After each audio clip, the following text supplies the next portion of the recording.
ಒಂದು ಸಾರಿ ಒಬ್ಬ ಸಹೋದರಿ ಈ ವಾಕ್ಯವನ್ನು ತೆಗೆದುಕೊಂಡು ಪ್ರಾರ್ಥನೆ ಮಾಡಿದ್ರಂತೆ.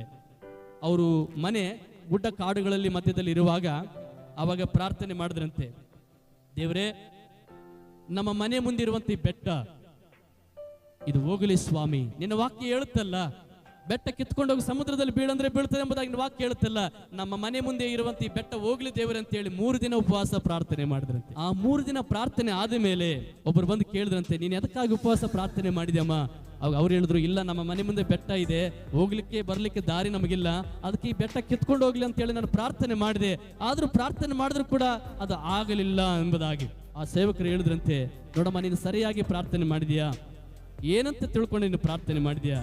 ಸಾರ್, ನನಗೆ ಗೊತ್ತಿತ್ತು ಈ ಬೆಟ್ಟ ನಮ್ಮ ಮನೆಯಿಂದ ತೊಲಗೋಗಲ್ಲ ನಮ್ಗೆ ಗೊತ್ತಿತ್ತು, ಆದ್ರೂ ಪ್ರಾರ್ಥನೆ ಮಾಡಮಂತ ನಾನು ಏನ್ ಮಾಡಿದೆ, ಪ್ರಾರ್ಥನೆ ಮಾಡಿದೆ.